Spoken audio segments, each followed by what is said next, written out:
पहला प्यार पार्ट 10। मैं बिलाल के कमरे में खिड़की में जाकर खड़ी हो गई और अंदर अम्मी और बिलाल के खेल को देख रही थी।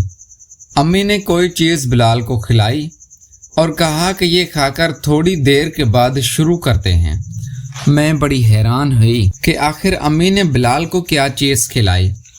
मैं समझती थी कि खाली मैं ही इस चीज़ की ख्वाहिशें ज़्यादा रखती हूँ, लेकिन मेरी अम्मी तो मुझसे भी 4 हाथ आगे निकली थी। और फिर बिलाल और अम्मी आपस में कुछ बातें कर रहे थे। शायद अम्मी बिलाल से कह रही थी कि बिलाल तुम चले जाओगे, मुझे तुम्हारी याद आएगी और तुम्हारी कमी कौन पूरी करेगा। तुम्हारे बॉस तो बस ऐसे ही हैं, उन्हें तो मेरा कुछ ख्याल तक नहीं है और वो तो थक के हार जाते हैं और आते ही सो जाते हैं। वो तो अच्छा हुआ कि तुम होते हो, सारी कमी को पूरा कर देते हो। तकरीबन कोई 30 मिनट तक अम्मी और बिलाल आपस में बातें करते रहे।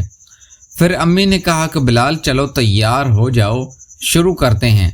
फिर अम्मी भी तैयार हो गई और बिलाल भी तैयार हो गया। अम्मी बिलाल के उसको और बड़ी महारत के साथ खा रही थी। तकरीबन 15 मिनट के बाद वो दोनों शुरू हो गए और मैं देख रही थी और पानी पानी हो रही थी, क्योंकि वो लोग 1 घंटे से ऊपर जा चुके थे और अभी तक भी लगे हुए थे।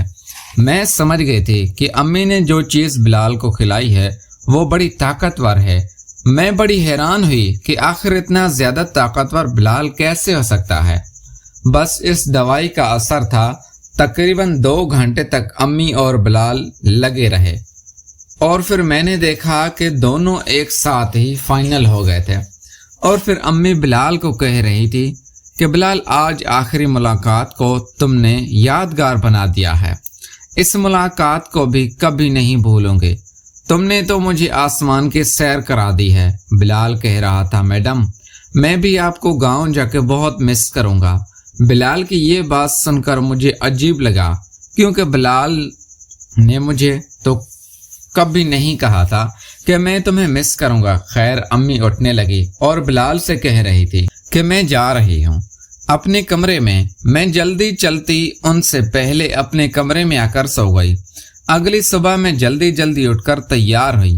तैयार होकर गाड़ी के पास गई तो 40 साला आसिफ अंकल गाड़ी को साफ करके उसके पास खड़ा था। मैं जैसे ही गाड़ी के पास पहुंची तो वो मुझे सलाम करने लगा। मैंने सलाम का जवाब दिया और गाड़ी में बैठ गए। पैंट शर्ट में वो बहुत खूबसूरत और स्मार्ट लग रहा था। अब मैंने नोट किया कि आसिफ मुझे शीशे में घूर रहा था, बार बार मुझे देख रहा था और गाड़ी भी चला रहा था। मैं समझ गई थी कि ये भी शौकीन है और अम्मी के भी मज़े हो गए और मेरे भी मज़े ही होंगे।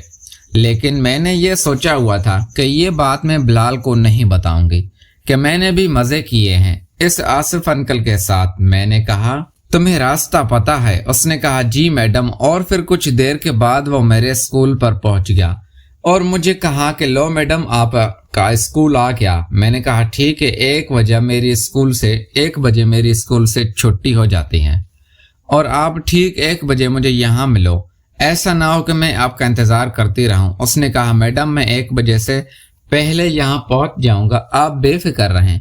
फिर वो चला गया। मैं स्कूल में आई और ठीक 1 बजे मेरी स्कूल से छुट्टी हुई। मैं जैसे ही अपना स्कूल का बैग लेकर स्कूल के गेट से बाहर आई तो आसिफ अंकल गाड़ी लेकर खड़ा था। मैं जाकर गाड़ी में बैठ गई और उसने गाड़ी चलाई। अब मैंने नोट किया कि वो बार बार मुझे देख रहा था। उसकी नज़र मेरे शीशे पे टिकी हुई थी। मैंने कहा, क्या हुआ? आगे देखें, अब शीशे में आप बार बार देख रहे हैं। मैं कहीं नहीं जा रही, आप घर पे मुझे जी भर के देख लीजिएगा। वो मुस्कुराने लगा, कहने लगा, ऐसी कोई बात नहीं है मैडम। मैंने कहा कि हाँ मुझे पता है कैसी बात है, वैसे मुझे भी तुम्हारे जैसे स्ट्रॉन्ग ड्राइवर की ज़रूरत थी। जैसे ही मैंने ये कहा तो वो खुश हो गया और मुस्कुराने लगा, कहने लगा, मैडम आप परेशान मत हो, आपको किसी चीज़ की परेशानी नहीं होगी, बस आप हुक्म करें। मैंने कहा, हाँ मुझे यकीन हो गया है, बहुत जल्दी मैं आपको तकलीफ दूंगी। आसिफ अंकल कहने लगे, तकलीफ की क्या बात है, ये तो मेरा फ़र्ज़ है कि आपकी हर बात को मानूं। अब मैं उससे समझ गई थी और वो भी मुझे समझ गया था।